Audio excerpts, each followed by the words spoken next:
Alhamdulillah wahda wassalatu wassalamu ala man la nabiyya ba'da wa ala alihi wa sahbihi ajma'in. A'udhu billahi minash shaitani rajim. Bismillahir rahmanir rahim. Rabbi shrah li sadri wa yassir li amri wahlul 'uqdatam min lisani yafqahu qawli. I welcome all my dear brothers and sisters with Islamic greetings. Assalamu alaikum wa rahmatullahi wa barakatuh. Mashallah, first of all, I thank Allah subhanahu wa ta'ala and Brother Zohair and the great personality Mr. Arali to invite me for this international workshop. Basically, I am from India, Hyderabad, from the Nizam's family of Hyderabad. Most of you might know Nizam's family of Hyderabad. Mashallah, my great grandfather was the commissioner of Hyderabad Police.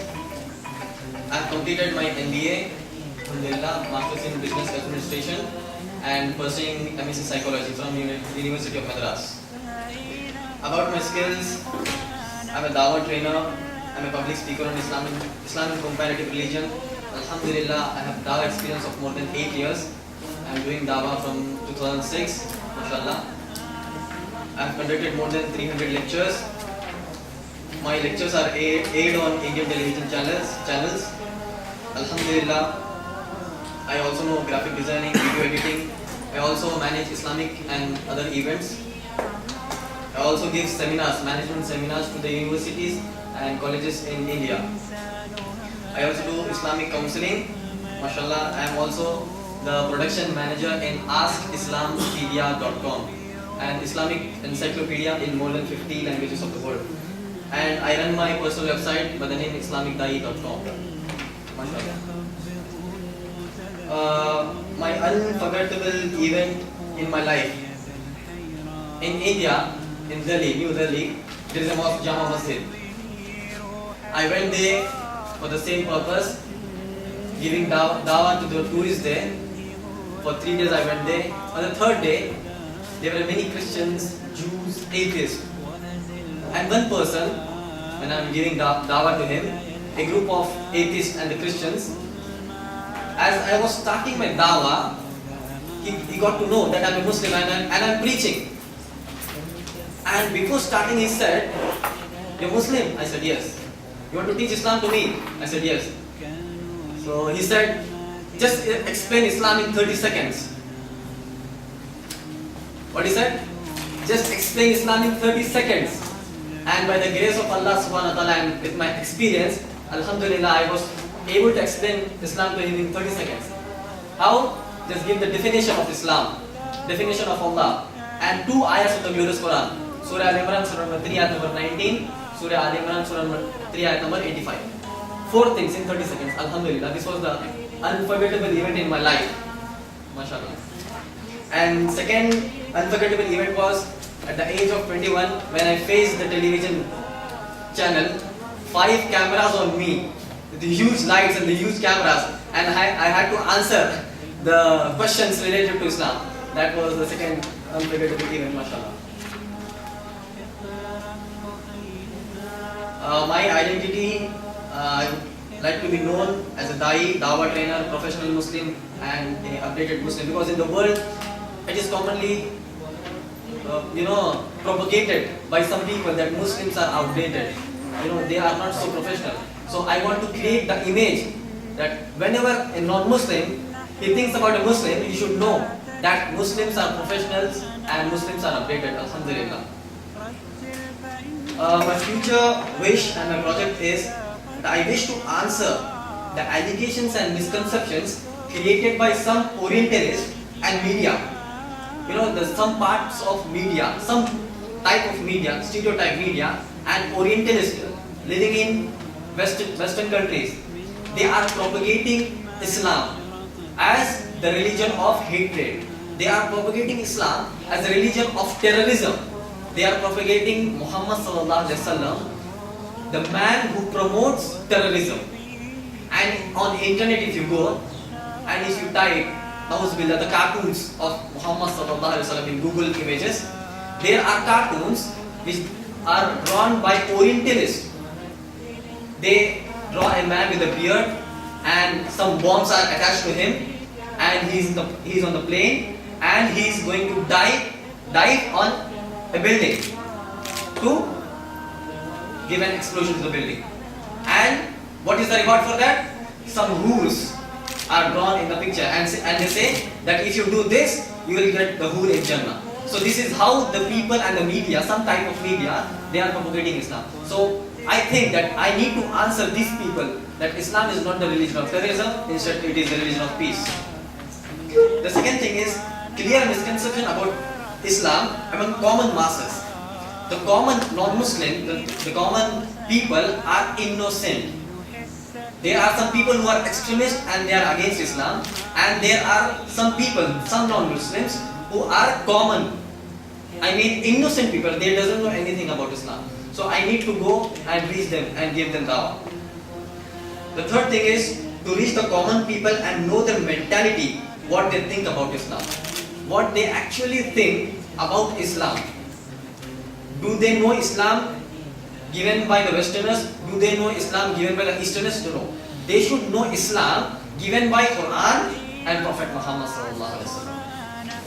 And Alhamdulillah, I am here to get more knowledge and get new ideas from the senior most personality, Brother Sayyid R. Ali and Brother Zuhair, so that I can explore their ideas, their logics, their mentality and their experiences in my country, inshallah. Jazakallah khair. Assalamu alaikum.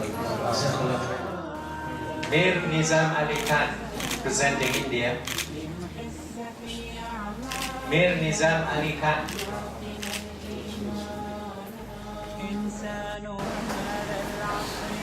Assalamu alaikum wa rahmatullahi wa barakatuh.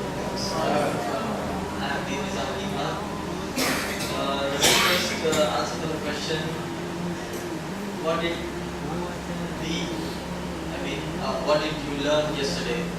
Three things. So the very first thing is the importance of ATMD, awareness through mosque tours, how important it is. Because in mosque, as Professor was telling, in mosque, many visitors are coming to your place and they are not getting the information when they are getting into the mosque. So it is very much important, as he was saying that one of the mosques, it had 20,000 visitors per day.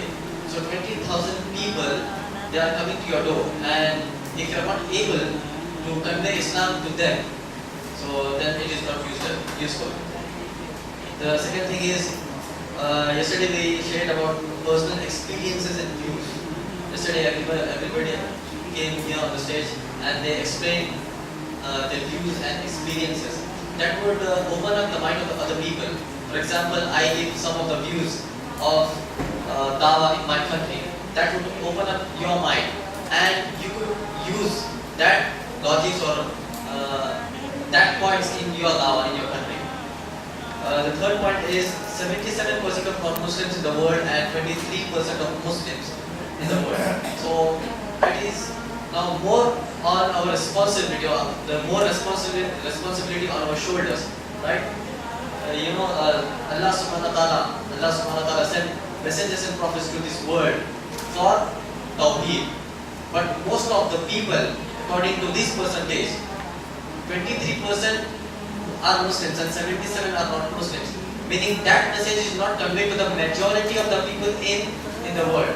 So more responsibility is on us now. So it gives the importance of dawah. And as our brother was telling, his viewpoints was we need to mainly concentrate on Tawheed. When we are giving one-to-one dawah in mosque, we need to mainly concentrate on the topic of Tawheed. The second thing is, how does it help you? We had an answer from brother. He said that better outreach to non-Muslims. One-to-one dawah in mosque tours is better outreach to the non-Muslims. We get face-to-face contact and we get the actual questions what they are having in their minds, right? And when we talk to them face-to-face, we'll get about to know that what they are thinking about Islam, actual Islam. Do they know Islam from the Quran and Hadith or from hearsay? People talking about Islam in the media and they know Islam through the media. We get views on dawah in different ways. When we talk to the non-Muslims in the mosque or anywhere else on face to face, we get views what views they had in their mind about Dawah or Islam. As the professor was telling, that we need to now realize our responsibility of Dawah. This is what we have learned yesterday. As our brother was telling, that we need to talk more on Tawheed and not indulge into any other unnecessary discussions. The third point is what was not clear yesterday. The brother had a question. He was asking that when we are stuck in between, when we are discussing something with a non-Muslim and suddenly we are stuck, what to do? So, Professor, this was the question. And next, we don't know what to do. Some people doesn't want to listen to us. When we are on the mosque tours, there might be some people that they have in the mind, no, we have to just take a tour and not listen to us. So, how to attract those people? Right? They are made up in the mind that we are on tour and not to listen any religious activity. The third question was what about language barrier? If you had the language barrier, what to do? And what should be the time? Like, specific time. You know, when we are talking to non-Muslim, if he is continuously listening what we are conveying to him, so what should be the time limit? Should we go on continuously, or we should limit our time to 5 minutes, 10 minutes, 20 or 30 minutes? Or it is that we need to start asking questions of them. So these were the things which were not clear yesterday. So I hope Professor would answer.